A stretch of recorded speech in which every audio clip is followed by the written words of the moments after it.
Sharks, मैं हूं अनुज नेवेटिया।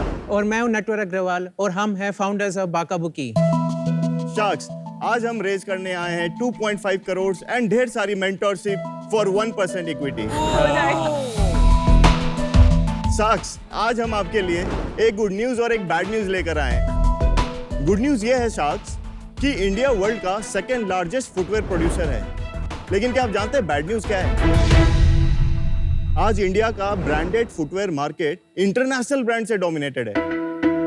और जब भी बात आती है इंडियन यूथ की, तो उनको कंफर्ट और ड्यूरेबल शूज तो मिल ही जाते हैं, बट उन्हें चाहिए कंफर्ट और ड्यूरेबल शूज के अलावा स्टाइलिश, फैशनेबल और एलिगेंट शूज, जो कि शायद उन्हें इंटरनेशनल ब्रांड में मिल जाए। बट आपको तो पता ही है शार्क, इंटरनेशनल ब्रांड खरीदने से हमारे इंडियन यूथ की जेबें खाली हो जाती हैं। यही प्रॉब्लम हम सॉल्व करते हैं बाका बुकी में। बाका बुकी एक Gen Z, youth focused, fast fashion footwear brand है। चाहे वो कैजुअल फुटवेयर हो किसी कैजुअल आउटिंग के लिए, या फिर वो ट्रेकिंग या एडवेंचर के लिए कोई बूट, या फिर चाहिए उन्हें sports shoes, Bacca Bucci offers all possible सब categories to our youth, all under one roof. और शार्क्स, इसी के साथ हम उन्हें ऑफर करते हैं स्ट्रीट वेयर्स एंड एक्सेसरीज भी, without compromising on the designs. Sharks Bacca Bucci एक home grown Indian footwear brand है, जिसकी शुरुआत हमने 2014 में की थी, और आज की डेट तक हम बाका बुकी में 30 लाख से भी ज्यादा शूज कस्टमर्स को डिलीवर कर चुके हैं। और आप हमारी प्रोडक्ट्स परचेज कर सकते हैं हमारी वेबसाइट bakabuki.com या फिर इंडिया के सारे रेप्यूटेड मार्केट प्लेसेस से। शार्क्स, हमारा विजन है इंटरनेशनल ब्रांड्स के इस दबाव को कम करके इंडिया में बनी इस ब्रांड को ग्लोबल लेके जाना और इंडियन यूथ का फर्स्ट प्रेफरेंस ब्रांड बनना। So sharks, are you ready for the Bacca Bucci revolution?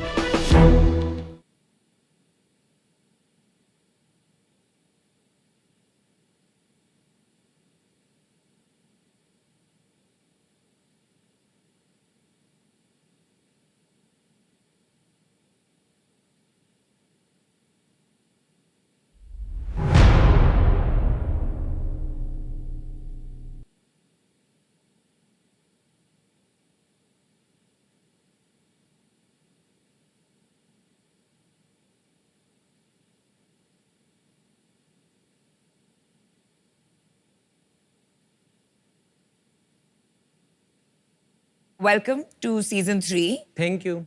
एक बहुत बेसिक क्वेश्चन मैं आपसे पूछना चाहूंगी। ये जो सब यंगस्टर्स को मैंने देखा अभी, और फिर ये जो देख रही हूँ, यहाँ दीपिंदर है और वहाँ अमन है, ये अपनी लेसेस नहीं बांधते हैं, ये कॉमन है क्या? आजकल ना लेसेस को 5-6 तरीके से टाई करने का ट्रेंड चल चुका है, तो ये कॉमन है। बट हाँ, क्योंकि लोगों को ना आजकल इंटरनेशनल ब्रांड शायद ब्रीदेबल शूज नहीं दे पा रहे, तो कभी कभी वो अनलेस करके भी रखते हैं। बट वो फैशन के लिए भी कोई कोई कर लेते हैं। सर ने तो फैशन के लिए किया होगा, मैं वेरी श्योर। थोड़ा सा बताइए कि आपका बैकग्राउंड क्या है और how did you think of starting this? So we both are from chartered accountancy background. Nice. Yeah, we were into a job. मैं basically loan syndication में था. Anuj was in EY. जब मैं जॉब में था, I was in need of a shoe. जब मैंने compare किया at that time in 2014, online और ऑफलाइन के प्राइसेस में काफी सिग्निफिकेंट वेरिएंस था. In fact online shoes were expensive and offline was cheaper. तो हमने वहाँ से स्टार्ट करा कि as an side hustle start करते हैं as an selling of shoes, and then gradually we continued selling on, and आज वी आर फुल टाइम। अच्छा, ठीक है। आपने शुरू किया ये कह के कि fast fashion footwear brand, Yeah. और अभी आपने ये एक्सटेंड किया है। So this is in category extension. T shirts अभी अक्टूबर मंथ में ही लॉन्च किया है। अच्छा, तो प्रोडक्ट्स देख सकते हैं हम? या श्योर सर, आपके लिए boot. Sir, nice packaging. Thank you so much. Basically, we have a separate packing for each segment.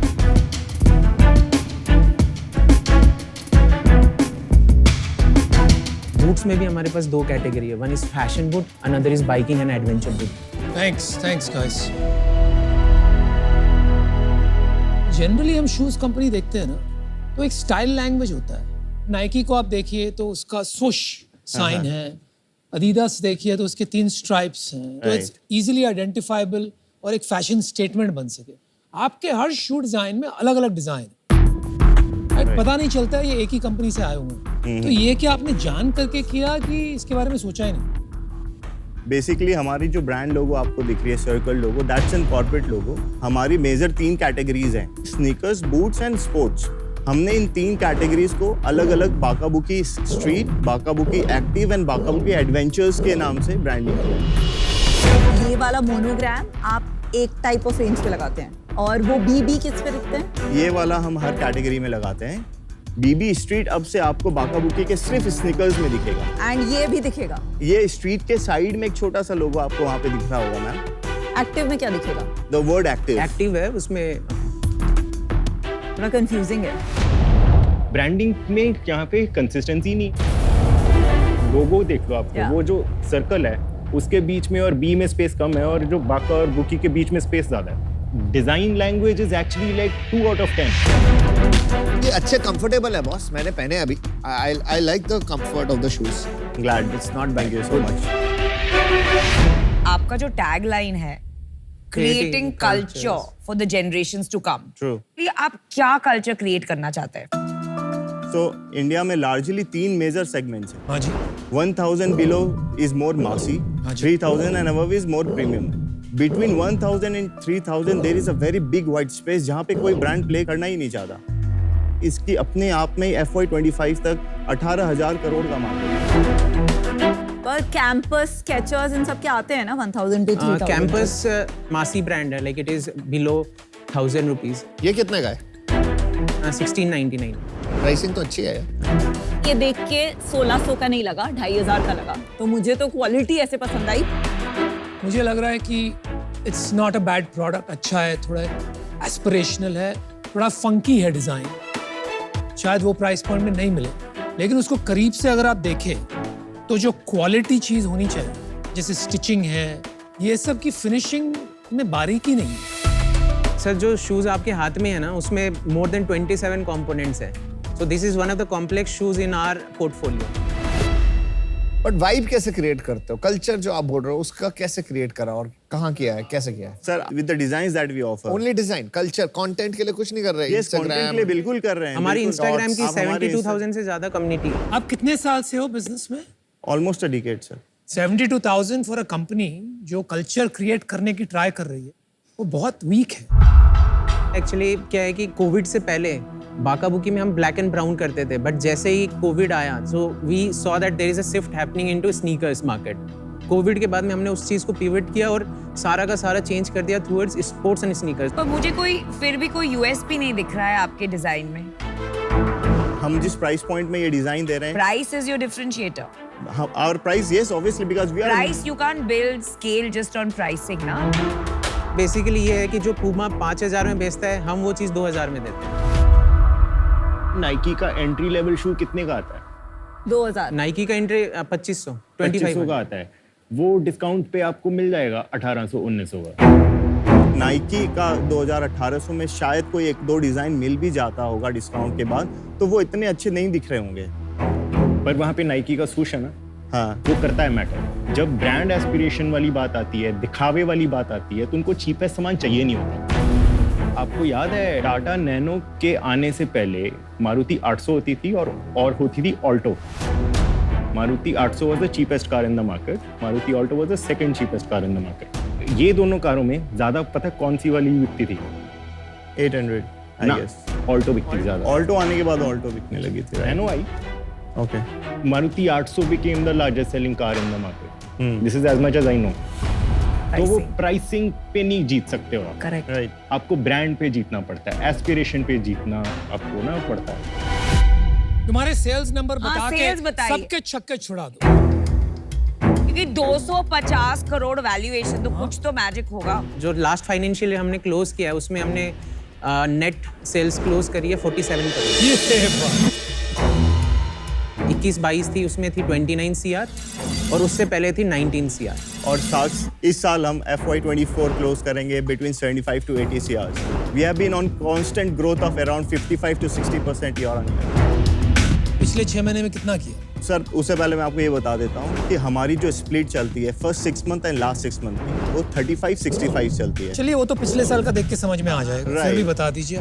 तो अभी जो हमने फर्स्ट 6 मंथ्स में क्लोज किया, दैट्स अराउंड 27 करोड़। पिछले साल इसी पीरियड में 15.6 CR था। एंड में हुआ कितना? 47। 47। तो 2/3 बाद में जुड़ा। हाँ जी। प्रॉफिट बना रहे हो? बिल्कुल बना रहे हैं मैम। कितना % EBITDA है? हम 7 to 8% EBITDA पे हैं। तो आप ये 5-6 करोड़ प्रॉफिट करोगे ये साल? बिल्कुल। ओके। ग्रॉस मार्जिन कितना है 55%, of net revenue and performance marketing percentage total 8.5%। तो वो बीच में और क्या क्या है बता दीजिए।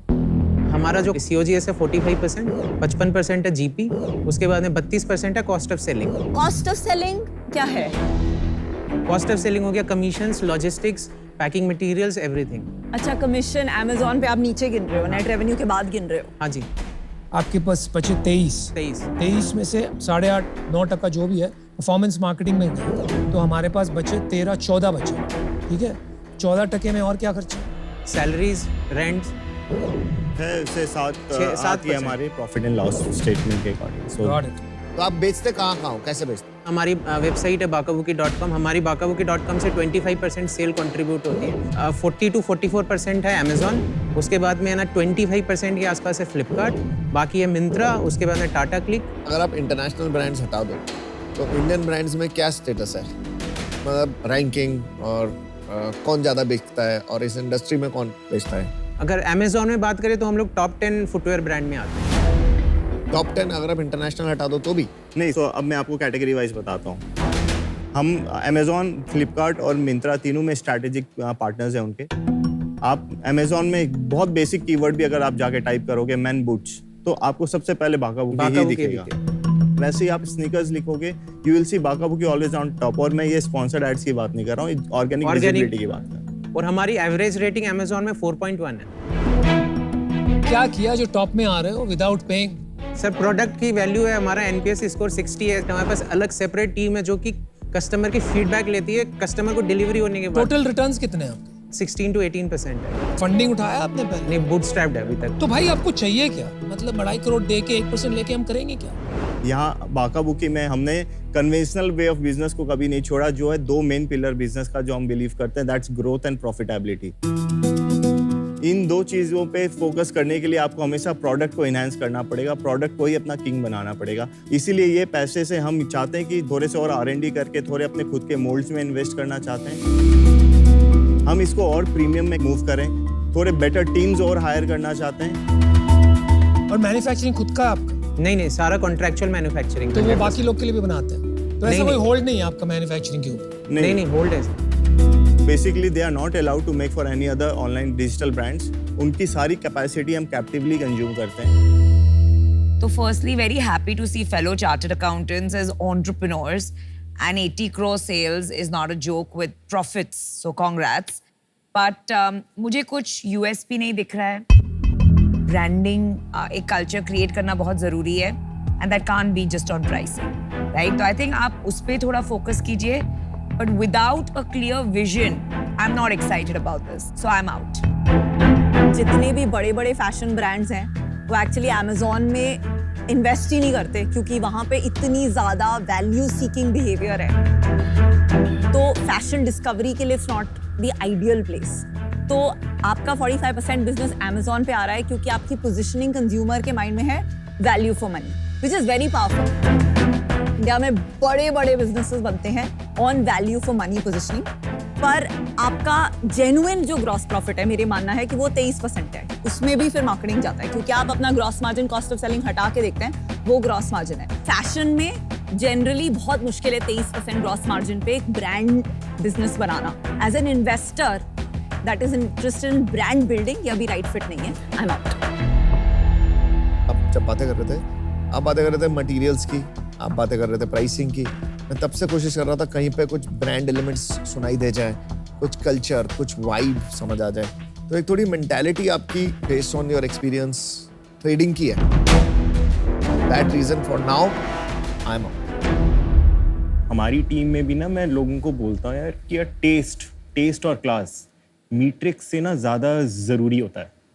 अगर आप टेस्ट और क्लास रखो तो मीट्रिक्स आ जाते हैं। आपके लोगों में ग्लेयरिंग एरर्स हैं, डिज़ाइन एरर्स हैं, है ना। और अगर आपको वो ही नहीं दिख रहा तो आप अच्छा ब्रांड कैसे बना लोगे? So I'm out. Feedback taken and branding पे definitely you will see the changes very very soon. मैंने बात कही थी आपको ब्रांडिंग की शुरू में ही राइट तो I totally agree with the other sharks, वो बात नहीं दिख रही है, लेकिन नंबर्स डोंट लाई। तो कुछ तो बात है, एक मार्केट है जो इग्नोर हो रहा है, जिसमें आप शायद रिलेट कर पा रहे हो, हम नहीं कर पा रहे, Right. लेकिन आपने उसमें बिजनेस बना लिया, लेकिन डील कैसे बना नहीं समझ में आया। आपका आस्क भी इतना अनरियलिस्टिक है कि बना के भी मैं कुछ डील नहीं बना सकता। So I wish you the best, but I am out. एक एडवाइस आपको दूंगा, Sure. अगर आपको सच में आपको कस्टमर को समझना है और उनके करीब रहना है और उनके लिए प्रोडक्ट्स डेवलप करने हैं, तो ऑफलाइन स्टोर खोलिए, वहाँ ग्रोस मार्जिन बढ़ेगी, आप कस्टमर से डायरेक्टली बात कर पाएंगे और समझ पाएंगे क्या प्रॉब्लम्स है ब्रांड में, क्या बनाना है आगे चलकर, and I think you can grow into a big business. Good luck. Alright, thank you sir. Super, good luck. Thank you sir.